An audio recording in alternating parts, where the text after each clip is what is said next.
Hello दोस्तों, नमस्कार, जय हिंद, जय भारत। मैं तिलक शर्मा उपस्थित हूँ अनंत आईएएस के ऑफिशियल यूट्यूब चैनल पर। तो दोस्तों, लास्ट क्लास में हम लोगों ने डिस्कस किया था मैथमेटिक्स के टॉपिक एवरेज को। एवरेज के बाद हम लोग नेक्स्ट आपके बेसिक टॉपिक को आज की क्लास में डिस्कस करने वाले हैं। और नेक्स्ट टॉपिक काफ़ी इंपॉर्टेंट हो जाता है अर्थमेटिक के रेस्पेक्ट में, क्योंकि आज का जो टॉपिक है वो है आपका रेशियो एंड प्रपोर्शन। तो आज के इस क्लास में हम लोग जो बात करेंगे वो बात करेंगे किसकी? रेशियो एंड प्रपोर्शन की। तो हेडिंग डालेंगे रेशियो एंड प्रपोर्शन।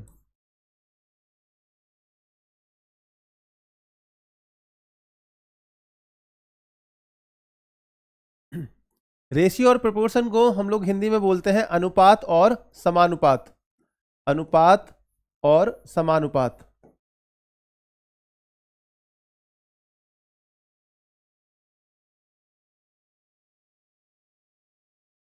आज के इस वीडियो में हम लोग रेशियो और प्रपोर्शन के बेसिक कॉन्सेप्ट को समझेंगे कि कहां से रेशियो और प्रपोर्शन का कॉन्सेप्ट आया, किस तरह से हम लोग नंबर्स के रेस्पेक्ट में रेशियो फाइंड करते हैं, प्रपोर्शन क्या होता है, कैसे हम रेशियो को प्रपोर्शन से रिलेट करते हैं, वो सारी चीजें आज के इस वीडियो में रहने वाली हैं।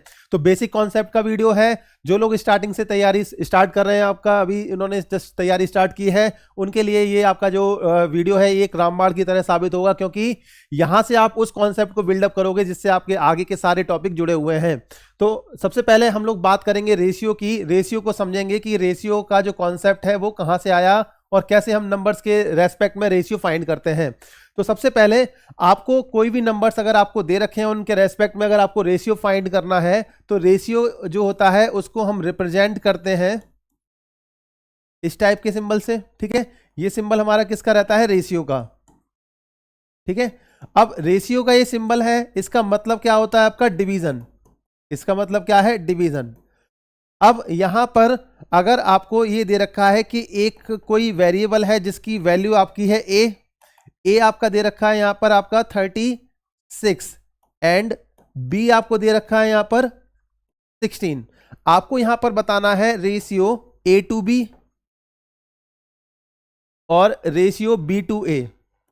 दोनों में फर्क है, ए से बी का रेशियो या बी से ए का रेशियो, दोनों आपके डिफरेंट डिफरेंट हैं। कैसे? अगर हमें ए से बी का रेशियो पता करना है तो हमें ए को डिवाइड करना पड़ेगा किससे? बी से।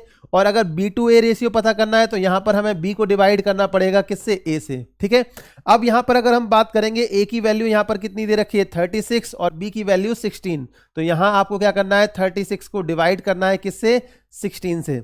36 को 16 से डिवाइड करेंगे तो यहां पर 36 और 16 ये आपका क्या है? सबसे सिंपलेस्ट फॉर्म नहीं है किसकी? फ्रैक्शन की। तो ये हमें फ्रैक्शन के फॉर्म में जो नंबर मिले हैं इनको हमें सबसे सरलतम रूप में पहुंचाना है, तभी आपका ये रेशियो की फॉर्म में आपके कंसीडर किए जाएंगे। क्योंकि 36 और 16 का जो एलसीएम आता है वो कितना आता है? 4। तो यानी कि दोनों 4 से डिवाइड हो जाएंगे। 4 से ये 9 टाइम और 4 से ये 4 टाइम। तो ये कितना आ गया आपका? 9/4। अब इनको मिनिमाइज नहीं कर सकते, तो ये सबसे सरलतम रूप है ए रेशियो बी का। तो इसको हम लोग बोलेंगे आपका 9/4। तो इसका जो आंसर आएगा वो क्या आएगा? ए रेशियो बी का 9/4। ऐसे ही अगर हमें बी रेशियो ए पता करना है तो हमें बी को डिवाइड करना पड़ेगा, 16 को डिवाइड करना पड़ेगा किससे? 36 से। 4 से कैंसिल कर देंगे तो यहाँ पर 4 टाइम और ये 9 टाइम, यानी कि 4/9, जिसको हम क्या लिखेंगे? 4/9। तो हमें एक चीज ये समझ में आई कि जब भी हमें दो नंबर के बीच का रेशियो निकालना है तो उनकी वैल्यू को हमें क्या करना होता है? डिवाइड करना होता है। डिवाइड करेंगे और उनको सबसे सिंपलेस्ट फॉर्म में, मिनिमम फॉर्म में लेकर आएंगे ताकि उनके बीच में कोई कॉमन फैक्टर ना रह जाए। उसको हम लोग क्या बोलते हैं? रेशियो बोलते हैं। तो ये तो सबसे पहले हमने क्या किया, हम नंबर से रेशियो की तरफ गए, तो हम बड़े आसानी से पहुंच गए नंबर से रेशियो में। लेकिन अगर आपको इसका रिवर्स जाना हो, यानी कि रेशियो आपको दे रखा है और आपको कहां पर जाना है? नंबर्स की तरफ जाना है, यानी कि आपको नंबर्स की वैल्यू फाइंड करनी है। तो कैसे रेशियो से हम नंबर की तरफ जाते हैं इसको जरा समझेंगे। जैसे एक एग्जांपल से अगर इसको हम समझने की कोशिश करें तो आपको ये दिया है ए रेशियो बी, आपको दे रखा है 3/5। ठीक है, और इसके साथ साथ आपको ये दिया है कि ए और बी का जो प्रोडक्ट है उसकी वैल्यू आपको दे रखी है कितनी? 90। ठीक है, ए और बी का जो प्रोडक्ट है उसकी वैल्यू आपको कितनी दे रखी है? 90 दे रखी है। 90 नहीं, यहां पे हम लोग कुछ ऐसा कर लेते हैं, यहां पर आपका ए और बी का जो प्रोडक्ट है वो आपको दिया हुआ है, सम ले लेते हैं। ठीक है, ए और बी का जो सम है ये आपको दे रखा है आपका 32। ठीक है, आपसे पूछा है यहाँ पर ए और बी की वैल्यूज क्या आएंगी। ठीक है, तो हमने यहाँ पर एक कंसीडर किया यहाँ पर कि ए और बी का रेशियो दे रखा है 3:5। अब साथ में ये कंडीशन की हमें जरूरत क्यों पड़ी, क्योंकि जब भी आपको रेशियो से नंबर की तरफ जाना है तो आपको एक ऐसी कंडीशन की जरूरत पड़ती है जो ए को बी से रिलेट करेगी, यानी कि नंबर्स को आपस में रिलेट करे। अब जब भी आपके नंबर रेशियो की फॉर्म में दे रखे होते हैं तो उनसे अगर हमें नंबर पे जाना है तो नंबर्स को हम किसी भी एक कॉमन कांस्टेंट का मल्टीपल मान लेते हैं। जैसे आपका ये 3:5 दे रखा है, यानी कि आपका यहां पर इनका कुछ ना कुछ तो HCF फैक्टर रहा होगा। जैसे आपका मान लो इसको हमने मान लिया कि ये कॉमन फैक्टर x का मल्टीपल थे। ठीक है, अब a की वैल्यू यहां से हमें जो पता लगी वो कितनी है आपका 3x, और b की वैल्यू यहां से पता लगी कितनी है 5x। इसको जब हम इस इक्वेशन में रखेंगे तो यहां पर 3x plus 5x equal to कितना आ गया आपका 32। तो ये 8x इक्वल टू 32, तो x की वैल्यू कितनी आ गई आपकी 4 आ गई। ठीक है, x की वैल्यू अगर 4 है तो यहां पर नंबर्स की वैल्यू पता लग जाएगी। a की वैल्यू कितनी है 3x, यानी कि आपका 3 × 4, x की जगह 4 रख दिया 12। ऐसे ही हमें अगर b की वैल्यू पता करनी है तो वो कितनी है 5x, तो यहां कितना आएगा आपका 5 × 4 इक्वल टू 20। तो ये एवरेज का क्या है बेसिक कॉन्सेप्ट है। अगर मान लो आपको नंबर्स रेशियो की फॉर्म में दे रखे हैं और उनसे आपको नंबर फाइंड करना है तो आपको एक रिलेशन की तो जरूरत पड़ेगी ही पड़ेगी। तो जब भी आपका कोई नंबर रेशियो की फॉर्म में दे रखे हैं तो वो किसी ना किसी कॉमन कांस्टेंट का मल्टीपल होते हैं, उसको हमने x मान लिया। इसको जब हमने वैल्यू को इसमें पुट किया तो हमें x की वैल्यू पता लगी और x की वैल्यू से हमने a और b की वैल्यू फाइंड कर ली और हमारा आंसर आ गया a और b की वैल्यू के रूप में 12 और 20। तो ये हमारा एवरेज जो आपका रेशियो है इसका बेसिक कॉन्सेप्ट है। इसको हमें समझना सबसे पहले जरूरी इसलिए था क्योंकि सारी चीजें इसी बेस पर टिकी हुई हैं। अब यहां पर ये तो 2 नंबर के रेस्पेक्ट में हमने बात की। अगर मान लो नंबर्स बढ़ा दिए जाएं, जैसे मान लो एग्जांपल के लिए आपको इस तरह से दिया है a/b इक्वल टू 3/5, आगे आपको दिया है b/c इक्वल टू 4/3 यहां पर ले लिया। ठीक है, तो आपको यहां पर बताना है a, b और c के बीच का रेशियो क्या होगा। इस तरह के क्वेश्चन बहुत ज्यादा पूछे जाते हैं एग्जाम में। यहां पर a/b/c आपसे पूछा है, तो जब भी आपका इस तरह का क्वेश्चन पूछा जाता है तो हमारे पास 2 तरीके होते हैं इसको सॉल्व करने के लिए। सबसे पहले हम मेथड नंबर 1 की बात करते हैं। मेथड नंबर 1 में क्या है, a और b का रेशियो दे रखा है 3:5, तो a के नीचे हमने 3 को लिख दिया और b के नीचे किसको लिख दिया 5 को। ऐसे ही b/c दे रखा था 4:3, तो b के नीचे 4 लिख दिया और c के नीचे आपने 3 लिख दिया। तो सबसे पहला मेथड क्या है आपका, यहां पर हमें ये देखना है कि कॉमन क्या आपका कौन सा वेरिएबल ऐसा है जो कॉमन है। a b और b और c के बीच में आपका कॉमन क्या आएगा b, लेकिन b की जो वैल्यू है यहां पर 5 है और यहां पर 4। तो हमें b और c को, b की जो वैल्यू है उसको हमें क्या करना पड़ेगा, सेम करना पड़ेगा। सेम करने के लिए क्या तरीका है, हम b और c का एलसीएम ले लें। 5 4 जा 20 होता है, तो यहां पर इस 5 को 20 बनाने के लिए क्या करेंगे 4 से मल्टीप्लाई, क्योंकि b में आपका 4 से मल्टीप्लाई किया है तो आपको a को बैलेंस करने के लिए यहां पर भी 4 से मल्टीप्लाई करना पड़ेगा। अब ये तो 20 बन गया, ये आपका बैलेंस कर लिया, लेकिन ये अभी 4 है, इसको 20 बनाने के लिए क्या करना पड़ेगा 5 से मल्टीप्लाई, क्योंकि आपने b में 5 से मल्टीप्लाई किया है तो c को भी बैलेंस करना पड़ेगा, तो यहां पर भी आपने क्या किया 5 से मल्टीप्लाई। अब a के नीचे आपको जो वैल्यू मिली वो क्या मिली 3 4 जा 12, b के नीचे जो वैल्यू मिली वो क्या मिली आपको 20 और c के नीचे जो वैल्यू मिली वो क्या मिली 15।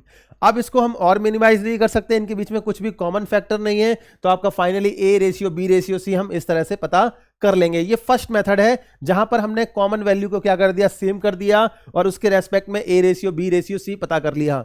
अब यहां पर अगर आपसे कोई कहता है कि ये बताओ कि c/a कितना आएगा, तो आपने a/b/c का रेशियो पता कर लिया है, तो यहां पर c की वैल्यू कितनी है 15 और a की वैल्यू कितनी है 12।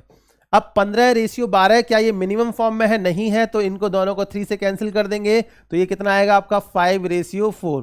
तो आपसे अगर कोई पूछता है कि c/a कितना आएगा, तो आंसर क्या आएगा 5:4। ये पहला मेथड है इसका। इसके बाद सेकंड मेथड क्या है, इसको समझने की जरूरत है क्योंकि आगे हमें इसी को यूज करना है आगे के क्वेश्चंस में। सेकंड मेथड क्या रहता है, क्रॉस मल्टीप्लीकेशन का मेथड है। यहां पर हमें a/b/c बताना था, क्योंकि यहां पर a और b का रेशियो दे रखा है 3:5, तो a के नीचे 3 आ गया और b के नीचे 5। ऐसे ही b/c दे रखा है 4:3, तो यहां पर आपने 4 लिख दिया और यहां पर क्या लिख दिया 3 लिख दिया। क्रॉस मल्टीप्लीकेशन वाले मेथड में हमें करना क्या होता है, यहां पर हमें A ratio B ratio C पता करना था। उसके लिए हमें क्या करना है, क्रॉस में मल्टीप्लाई करना है। जैसे 3 का मल्टीप्लाई 4 में किया तो कितना आ गया आपका 12। आगे 5 का मल्टीप्लाई करेंगे 4 में तो कितना आ जाएगा 20। 5 का मल्टीप्लाई 3 में करेंगे तो कितना आएगा आपका 15। तो यहां पर क्रॉस मल्टीप्लीकेशन वाले से भी हम इसका आंसर पता कर सकते हैं। और ये मेथड आपका क्या होता है, आगे के लिए भी आपका सुटेबल रहेगा, इसीलिए हमें इसको ध्यान रखना है। अब इसको याद कैसे रखेंगे, जैसे यहां पर 3 और 4 का मल्टीप्लाई किया, इसके आगे हमें किसका मल्टीप्लाई करना था, यहां पर 4 एज इट इज रहने दिया, एक आपने नया नंबर लिया क्या 5। फिर इसके जब हम आगे गए तो 5 आपका पुराना नंबर था, लेकिन आपको एक नए नंबर की जरूरत थी, वो आपने क्या लिया 3, मल्टीप्लाई कर दिया, आपका आंसर आ गया। ये मिनिमम फॉर्म है, इसको और मिनिमाइज नहीं कर सकते, तो यही फाइनल इसका आंसर हो जाएगा। तो इस तरह से हम ए बी सी का आपका रेशियो पता कर सकते हैं 3 नंबर के रेस्पेक्ट में। अब इसके आगे अगर हम नेक्स्ट क्वेश्चन पर चलें तो एक क्वेश्चन और हम प्रैक्टिस करेंगे। जैसे एग्जाम्पल के लिए आपको दे रखा है A ratio C equal to 4 ratio 7। आगे आपको दे रखा है B ratio C equal to 5 ratio 6। आपको बताना है यहां पर A ratio B ratio C क्या आएगा। ठीक है, तो यहां आपको अब ए बी और बी सी के रेशियो की जगह ए सी और बी सी का रेशियो दे रखा है। तो यहां कैसे हम इसको सॉल्व करेंगे, इसको हम देखते हैं। अच्छा, इससे पहले अगर आपको ए बी सी का रेशियो पूछा था तो आपने फाइंड कर लिया। अगर आपसे यही चीज ऐसे पूछ लेता कि 1/a ratio 1/b ratio 1/c, अगर ये फाइंड करने को आपसे बोल दिया जाता तो आप कैसे फाइंड करते इसको, क्योंकि यहां पर 1/a की वैल्यू पता करनी है, तो a की वैल्यू 12 थी यहां पर, तो ये 1/12 हो जाएगा। इसके बाद 1/b की जगह क्या आएगा 1/20 और c की जगह क्या आएगा आपका 1/15। ठीक है, क्योंकि ये जो आपका रेशियो है फ्रैक्शन की फॉर्म में आया है। अच्छा, अब हम रेशियो पता कर रहे हैं 1/a 1/b 1/c। तो यहां पर एक कॉन्सेप्ट हमारा छुपा हुआ है, इसीलिए हम इसको डिस्कस कर रहे हैं। क्योंकि जब भी आपका रेशियो फ्रैक्शन की फॉर्म में आएगा तो उसको हमें इंटीजर फॉर्म में यानी कि पूर्णांक संख्या की फॉर्म में कन्वर्ट करने के लिए हमें क्या करना होता है, डिनोमिनेटर का हमें क्या लेना होता है एलसीएम। 12 20 और 15 इसका हमें क्या लेना है एलसीएम। ठीक है, तो डिनोमिनेटर का अगर हम एलसीएम लेंगे तो इसको सॉल्व करने पर हमें क्या मिलेगा 60। तो डिनोमिनेटर का जो भी आप एलसीएम लोगे उसका आप न्यूमरेटर में मल्टीप्लाई कर दोगे, तो आपको यहां पर 1/a 1/b और 1/c की वैल्यू मिलेगी। कब, अब जब आप 60 का मल्टीप्लाई कर दोगे इस पूरे में। ठीक है, तो ये 60 अपॉन में कितना आएगा 12, 60 अपॉन में 20 और 60 अपॉन में 15। तो ये 5 3 और 4, तो इसका जो आंसर आएगा वो कितना आएगा आपका 5 4 और 3। ये इसका आपका फाइनल आंसर है 1/a 1/b 1/c के रेस्पेक्ट में। ठीक है, चलिए अब वापस अपना उसी क्वेश्चन की तरफ चलते हैं जो हम लोग कर रहे थे सॉल्व। अब यहां पर A ratio B ratio C पता कर रहा है, क्योंकि अगर हम यहां पर देखें कि इन दोनों के बीच में जो कॉमन है वो क्या है आपका सी। ठीक है, तो अब सबसे पहले जब अगर हमें इस तरह का क्वेश्चन पूछा जाए तो हमें पहले आपका कॉमन सी को बीच में रखना है, क्योंकि जो कॉमन है वो आपका सेंटर पे आएगा। अब बच क्या गया आपका, एक तो ए बच गया और एक बच गया बी, इसको हमने आगे पीछे इस तरह से रख लिया। अब यहां पर सबसे पहले ए रेशियो सी के रेस्पेक्ट में देखेंगे तो ये दे रखा है 4 रेशियो 7। ऐसे ही यहां पर सी रेशियो बी है, लेकिन ये तो बी रेशियो सी दिया है, तो इसको हम क्या कर देंगे रिवर्स कर देंगे। रिवर्स करेंगे तो आपका इसमें आपका 6 रेशियो 5 आ जाएगा, ये 6 और ये कितना आ जाएगा 5, इस तरह से। ठीक है, तो यहां पर बी रेशियो सी की जगह हमने सी रेशियो बी अप्लाई किया, इसको रिवर्स करके। अब इसको सॉल्व करने के लिए हम लोग क्रॉस मल्टीप्लाई वाला मेथड लगाते हैं। 4 6 जा कितना आएगा 24, 7 6 जा कितना आएगा 42 और 7 5 जा कितना आएगा 35। तो फाइनली आपका A ratio B ratio C इसका आंसर कितना आ जाएगा 24 42 और 35। अब यहां पर A ratio C ratio B का आंसर है, लेकिन आपको बताना था ए बी सी का रेशियो। तो यहां पर इसको हम इस तरह से मैच कर लेंगे। ए की जगह कितना आएगा यहां पर आपका 24, तो यहां पर हमने क्या लिखा 24। बी की जगह आपका क्या आएगा यहां पर 42 नहीं है यहां पर, क्योंकि सेंटर पे हमने सी ले रखा है, तो बी की जगह क्या आएगा आपका 35, तो यहां पर क्या आ गया 35। अब आपसे अगर सी की जगह पूछा जाता है तो सी की जगह क्या आएगा 42, तो फाइनली ए बी सी का जो रेशियो है वो 24 35 42 आ जाएगा। ये रेशियो हमारा ए सी बी के बीच में था। तो इस तरह से हम लोग आपका क्वेश्चन को सॉल्व करेंगे। 3 नंबर्स के बीच में रेशियो पता करने का ये आपका मेथड रहेगा। इसके बाद अगर हम इन नंबर्स का आपका अगर इनकी संख्या बढ़ा देते हैं, 4 संख्याएं कर देते हैं, तो उनके रेस्पेक्ट में कैसे पता करना है, एग्जाम्पल से समझेंगे। जैसे आपका यहां पर A/B दे रखा है आपका 3/4, आगे B/C आपको दे रखा है 4 यहां पर 5 कर लेते हैं, C/D आपको दे रखा है यहां पर 6/5, इस तरह से, ठीक है। अब आपसे पूछा गया है कि ABCD के बीच का रेशियो क्या आएगा। ABCD अगर हमें पता करना है तो सबसे पहले AB का रेशियो दे रखा था 3/4, तो यहां पर 3 और यहां पर 4। B/C दे रखा था 4/5, तो B के नीचे 4 और C के नीचे 5। C/D दे रखा है 6/5, तो C के नीचे 6 और D के नीचे 5। इस तरह से हमने लिख दिया इसको। अब यहां पर मल्टीप्लाई कैसे करना है इसको जरा ध्यान से समझेंगे। सबसे पहले फर्स्ट नंबर सबका ले लेना है, क्योंकि यहां पर आपके जो नंबर्स का हमें पेयर लेना है जिनका मल्टीप्लाई आपस में करना है वो 3 नंबर्स रहेंगे। 3 का मल्टीप्लाई 4 में 12, 12 6 जा कितना आएगा 72, तो A की जगह क्या आ गया 72। अब B की जगह देखेंगे तो 4 4 16, 16 6 96, ठीक है, तो ये कितना आ गया आपका 96 आ गया। अब इसके बाद 4 का मल्टीप्लाई 5 में किया 20, 20 6 का कितना आ जाएगा 120, तो ये आपका कितना आ गया 120 आ गया। लास्ट में बच जाता है 4 का मल्टीप्लाई 5 से 20, 20 पंजे कितना आ गया 100 आ गया, ठीक है।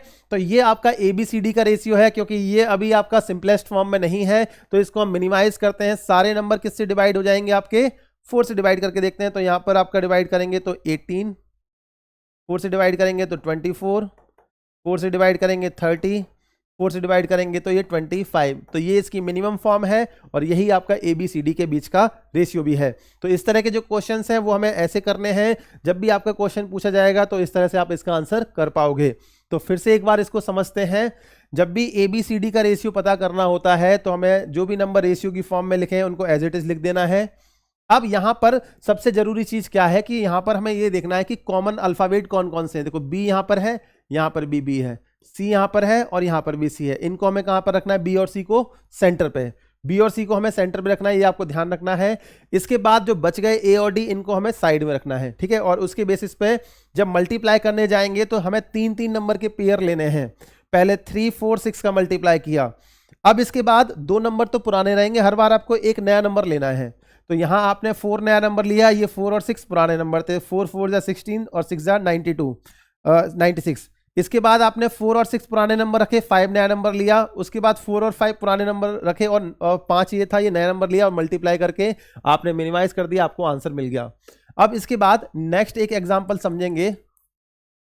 अब इस क्वेश्चन में आपको ये दे रखा है B/D 4/1। इसके बाद यहां पर नेक्स्ट C/A दे रखा है 3/5। आगे यहां पर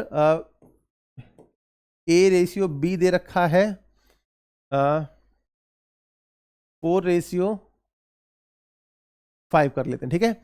अब यहां पर इसके बेसिस पे आपको बताना है कि ABCD का रेशियो क्या आएगा, ABCD का रेशियो क्या आएगा। अब यहां पर ABCD का रेशियो पता करने के लिए, लेकिन आपको जो रेशियो दे रखे हैं वो उल्टे सीधे दे रखे हैं।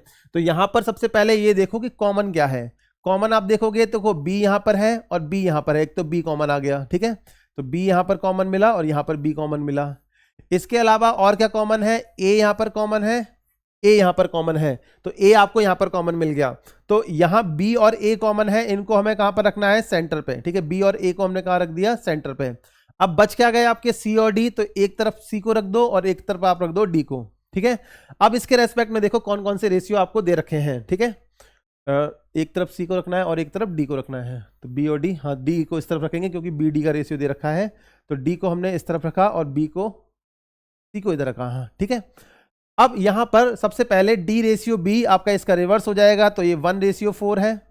इसके बाद B/A इसका ये रिवर्स हो जाएगा, यानी कि 5 ये कितना आ जाएगा 4। इसके बाद A/C है, यहां पर C/A है, तो इसको भी रिवर्स करना पड़ेगा। 5 कितना है आपका ये 3। अब इनको जब सॉल्व करेंगे तो मल्टीप्लाई करेंगे 1 का 5 में और ये मल्टीप्लाई करेंगे तो कितना आएगा आपका ये 25। फिर इसके बाद 4 आपने नया नंबर लिया, इसका मल्टीप्लाई किया, 4 5 जा 20, 25 जा 100, 4 4 जा 16 और 16 5 जा 80, तो यहां पर कितना आ गया, 80 आ गया। ठीक है, इसके बाद 4 4 जा 16, 16 3 जा 48, तो ये कितना आ गया, 48। क्योंकि इनके बीच में कुछ भी कॉमन नहीं है, तो फाइनली आपका जो आंसर आएगा ABCD के रेस्पेक्ट में, इसी से हमें इसको मैच करना है। ए की जगह आपका कौन सा नंबर रहेगा, ए की जगह थर्ड नंबर पे 80, तो यहां पर हमें पहले किसको रखना है, 80 को। इसके बाद बी की जगह अगर हम देखेंगे तो बी की जगह किसको रखना है, यहां पर 100 को, तो यहां पर सेकंड नंबर पे 100।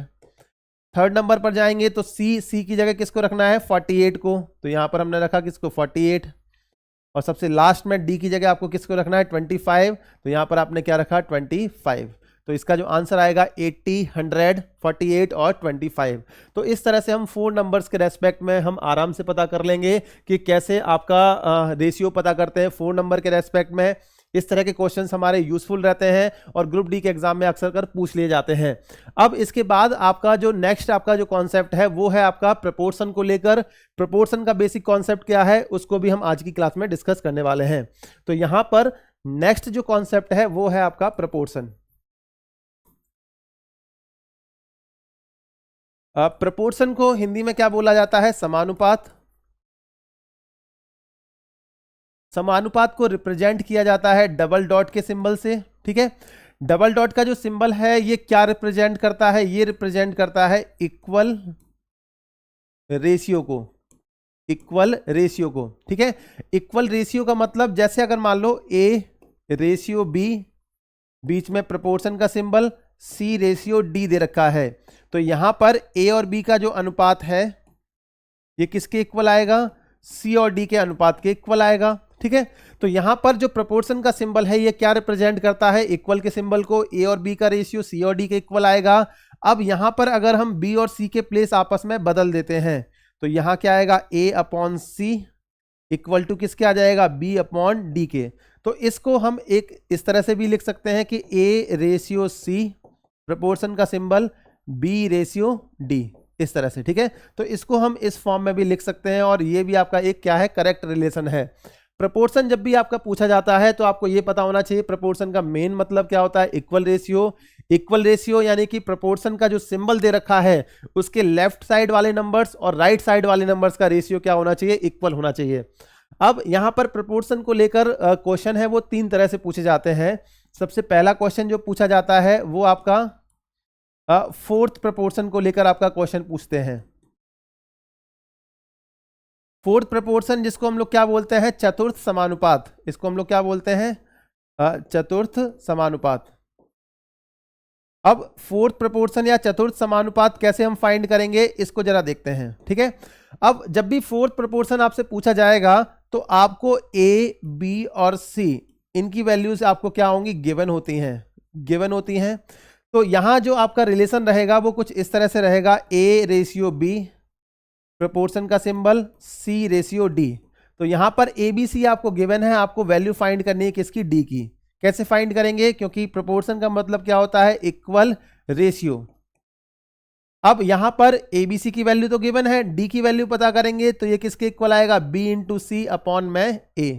तो यहां फोर्थ प्रपोर्शन की जो वैल्यू होगी वो कैसे पता करेंगे, B और C यानी कि सेकंड और थर्ड नंबर का मल्टीप्लाई करके फर्स्ट वाले नंबर से डिवाइड कर देंगे तो आपको फोर्थ प्रपोर्शन पता लग जाता है। बड़ा ही आसान सा कॉन्सेप्ट है। इसके बाद सेकंड नंबर पर जो पूछा जाता है आपसे वो पूछा जाता है थर्ड प्रपोर्शन।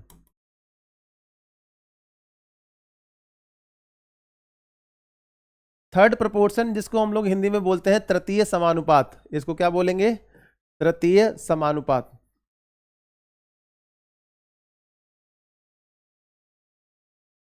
अब थर्ड प्रपोर्शन तृतीय समानुपात क्या होता है, क्योंकि यहां पर तीसरे नंबर की वैल्यू वो हमें बतानी है, तो ए बी की जो वैल्यू है वो आपको क्या होंगी, गिवन होंगी। और रिलेशन आपको अब कुछ इस तरह से दिया जाता है कि ए का बी के साथ अनुपात, प्रपोर्शन का सिंबल बी के सी के अनुपात के क्या होगा, इक्वल होगा। तो यहां पर आपको डी मिसिंग है, डी आपको नहीं दिया जाएगा जब भी थर्ड प्रपोर्शन पूछा जाएगा। ए बी की वैल्यू आपको गिवन होंगी और आपसे थर्ड प्रपोर्शन यानी कि सी की वैल्यू पूछी गई है। तो कैसे करेंगे इसको सॉल्व? ए और बी का रेशियो किसके इक्वल आएगा? बी और सी के रेशियो के। जब आपने क्रॉस मल्टीप्लाई किया तो यहां पर सी की जो वैल्यू आएगी वो क्या आएगी? बी का स्क्वायर अपॉन ए। ठीक है, तो b इंटू बी क्या आएगा? b का स्क्वायर, और a से डिवाइड कर दिया तो आपको क्या करना क्या पता लग जाएगा? यहाँ पर थर्ड प्रोपोर्शन की वैल्यू पता लग जाएगी। ठीक है, तो जब भी आपको थर्ड प्रोपोर्शन पता करना है तो आपके पास ये तरीका रहेगा कि सेकंड वाला जो नंबर रहेगा b, उसका स्क्वायर करना है और उसको पहले वाले नंबर से डिवाइड कर देना है। इसके बाद तीसरे नंबर पर आपका बारी आती है किसकी? सेकंड, और जिसको क्या बोलते हैं हमारा, इसको हम मीन प्रोपोर्शन भी बोलते हैं। मीन प्रोपोर्शन हिंदी में इसको बोलेंगे क्या? द्वितीय समानुपात या माध्य समानुपात। ठीक है, तो ज्यादातर इसको माध्य समानुपात भी बोलते हैं, तो द्वितीय या माध्य समानुपात। ठीक है, द्वितीय या माध्य समानुपात, जैसा कि नाम से क्लियर हो रहा है कि मिड वाले टर्म की हमें वैल्यू पता करनी है, तो यहां पर जो आपको गिवन होगा वो क्या गिवन होगा? ए और सी की वैल्यू। ठीक है, ए और सी की वैल्यू ये क्या होती है? आपको गिवन होती हैं। आपसे पूछी जाती है किसकी? मिड वाली वैल्यू यानी कि बी की वैल्यू। रिलेशन आपको सेम इसी तरह से दिया जाएगा। कैसे? ए रेशियो बी, प्रोपोर्शन का सिंबल बी रेशियो सी। अब यहां पर इसको हम कैसे लिखेंगे? A upon B equal to B upon C. इसका हमें क्रॉस में मल्टीप्लाई करना है, तो बी स्क्वायर इक्वल टू क्या आता है आपका? ए सी। आपको किसकी वैल्यू पता करनी है? यहां पर बी की वैल्यू पता करनी है। कैसे पता करोगे? b equal to under root में क्या आ जाएगा? ए सी। स्क्वायर हटा दिया तो रूट लगा दिया, जो आपका आंसर है वो आपका क्या आएगा? अंडर रूट में ए सी। तो ए सी का मल्टीप्लाई करके उसका स्क्वायर रूट लेने पर हमें किसकी वैल्यू पता लग जाती है? माध्य समानुपात की। तो ये आपका एक कंप्लीट कॉन्सेप्ट था रेशियो और प्रोपोर्शन के। जो भी आपके बेसिक कॉन्सेप्ट थे वो हमने आज के वीडियो में कवर किए हैं। इसके बाद नेक्स्ट वीडियो में हम लोग क्वेश्चंस के वीडियो लेकर आएंगे, एमसीक्यू के क्वेश्चन जो कि आपके प्रीवियस 10 ईयर में आरआरबी के किसी भी एग्जाम में पूछे गए हैं। तो नेक्स्ट वाला वीडियो का आप वेट करना, क्योंकि वो वीडियो आपके लिए काफी इंपॉर्टेंट हो जाएगा। इसी के साथ साथ आपके जो ऐप है उस पर जो भी आपके आरआरबी ग्रुप डी को लेकर जो आपका बैच है वो आपका अनाउंस किया गया था, वो आपका उसके वीडियोस जो हैं वो 15 तारीख के बाद से अपलोड हो जाएंगे। आप लोग ऐप को जाकर एक बार इंस्टॉल जरूर करिए, उसको आप रजिस्टर करिए, क्योंकि वहां पर रजिस्टर करना और आपका इंस्टॉल करना वो सारा फ्री है आपका। ठीक है, उसमें कोई भी आपको चार्ज नहीं देना है। आपको वहां पर सारे वीडियो के जो सीक्वेंस से आपको क्या मिल जाएंगे? सारा एक्सेस मिल जाएगा, जिससे आप सारे सिलेबस को आप एक सीक्वेंस वाइज कवर करेंगे। तो उसको जाकर आप एक बार जरूर देख लेना, डिस्क्रिप्शन में उसका लिंक दे रखा है।